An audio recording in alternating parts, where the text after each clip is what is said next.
Welcome to Hoops Pill. If you're new here, subscribe right now because we don't do surface level. He was supposed to be a superstar, and everybody knew it. The scouting reports called him a generational talent. The draft boards had him going #1. He grew up in the streets of Maryland with nothing but a ball and a dream bigger than his city. His mother raised him and 4 siblings completely on her own, and she never once let him quit. By the time he was a sophomore in high school, he stood 6'9" and weighed 230 pounds. People who saw him play said they were watching a future Hall of Famer in real time. Nobody told him what was coming next. Nobody warned him that being the most gifted player in the room doesn't protect you from everything waiting outside of it. The talent was real, the system was broken, and the world was about to watch both things play out at the same time. He didn't just play basketball growing up, he dominated it at every single level. He was averaging 30 points a game as a high school freshman, and coaches couldn't believe what they were seeing. He joined one of the most elite AAU programs in the entire country, the PG Jaguars, and immediately became the best player on the roster. On that same team was a skinny kid from the DMV who pushed him harder than any coach ever could. That kid became the greatest scorer in NBA history, and the two of them were practically brothers growing up in those DC gyms. The influence was real. The drive, the work ethic, the obsession with the game was all being poured into him by someone who had it figured out. But even with that influence lighting his path, his road stayed chaotic and unpredictable. He transferred through 6 different high schools before he was old enough to vote. 6 schools, 6 fresh starts, 6 chances to finally get it right. Every time he arrived somewhere new, the talent made coaches gasp, and the behavior made them pull their hair out. The high school story alone should have been a 5-part documentary. At one school, he averaged 30 points a game and coaches were calling him untouchable. He transferred to one of the most prestigious basketball academies in the country and immediately became the best player in the building. His coach there gave him every opportunity to succeed, every resource, every second chance a player could ask for. All he had to do was behave, stay in line, and prove he deserved to be there. 2 days after being told his spot on the team depended on his conduct, he signed his name in permanent marker on the principal's truck. Not out of spite, out of pure, unfiltered impulse that nobody around him knew how to contain. His coach later said he would try your patience, and that no matter how grown he looked physically, the decision-making never matched the body. That gap between physical maturity and emotional readiness would follow him everywhere he went. It would follow him all the way to the NBA draft, and it would sit in the corner of every locker room he ever walked into. When he finally got to college, he did something no freshman had ever done at that level.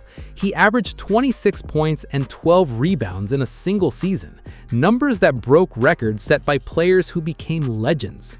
He led the entire nation in double-doubles that year, with 28, which shattered a record previously held by a player who won a national championship and was a #1 overall pick. He used being ranked 6th in that game as motivation, and he went out and embarrassed everyone who slept on him. He was the Big 12 Player of the Year, the Big 12 Freshman of the Year, and statistically one of the greatest college players in the history of that conference.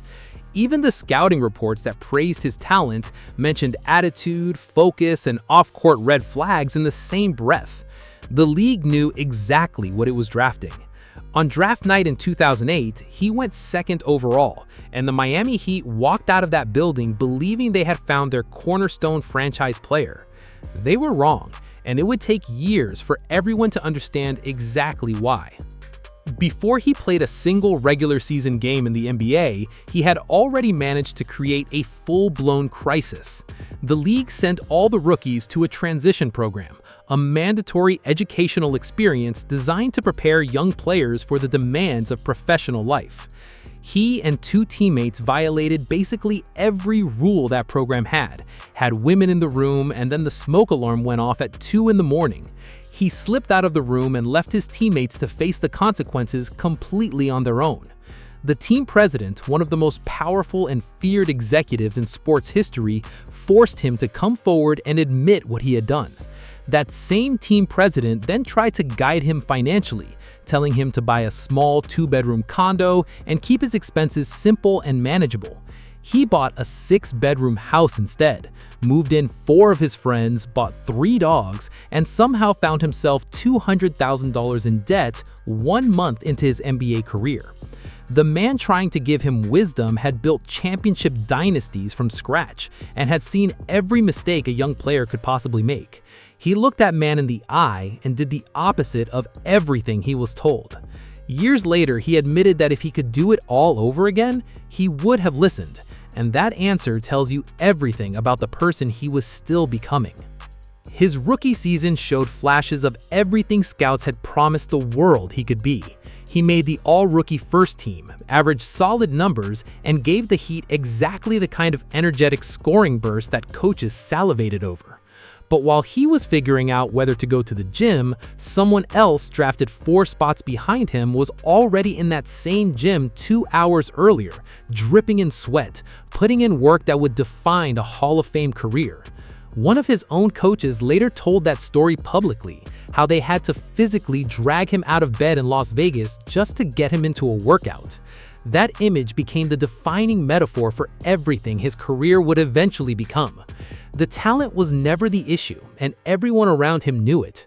The discipline, the structure, the sacrifices required to be truly great, those were the battlegrounds where he kept losing. Then in the summer of 2009, he posted something on social media that stopped everyone cold. He wrote that he felt like the whole world was against him, that he couldn't win no matter what he did, and that he felt like it wasn't worth living anymore. Those words should have broken everything open and started a real conversation. Instead, the sports world treated it like just another headline in an already messy story. What happened next reshaped the entire franchise and left him on the outside looking in at everything he was supposed to be part of. Miami needed cap space to chase the biggest free agent in the history of professional basketball, and the second pick from just 2 years earlier was suddenly the thing standing in the way. He was traded to Minnesota in exchange for 2 second-round picks, not first-rounders, second-rounders, which is what the market had decided he was worth at 21 years old. Minnesota's own front office president went on the radio and announced to the entire world that his players smoked too much marijuana but had promised to stop. That's how the franchise introduced their new key piece, not with highlights, not with optimism, but with a public confession on his behalf. And then something happened in Minnesota that almost nobody talks about enough. He scored 42 points against Sacramento in November 2010, a career high that had him looking like the player everyone always believed he could be. He finished that season averaging 19 points a game, which put him in the top 20 scorers in the entire NBA. Top 20 in the league, and nobody was talking about him as a franchise cornerstone or a building block or a max contract guy. They were talking about the traffic stop, the marijuana under the seat, and the fan he shoved in the face at a park game in New York. Phoenix gave him $18 million and a 3-year contract, which was the league standing up and saying the talent still demands investment. At his introductory press conference, he looked the cameras dead in the eye and told everyone his problems were behind him. He said it with conviction, he said it with certainty, and he said it in a way that made everyone in that room want to believe him. Less than 1 full season later, Scottsdale police found what they believed to be marijuana in his car during a stop, and the Phoenix voided the deal and cut him loose. The president of basketball operations stood at a microphone and said they had worked hard and devoted themselves to his success, but they had to maintain standards for building a championship culture. 8 days after Phoenix released him, 8 days, he signed back with the same franchise that had originally drafted him, the same organization that had traded him away for pennies. This time, he wasn't the cornerstone, he wasn't the franchise player, he wasn't the guy they were building around. He was the reclamation project sitting at the end of the bench behind 3 future Hall of Famers who delivered that franchise exactly what he was once supposed to deliver. He made the finals that year and lost in 5 games, watching from the periphery as the team he could have anchored came within a few plays of a championship. That might be the cruelest image in this entire story. China doesn't care about your reputation in America. China cares about what you do with the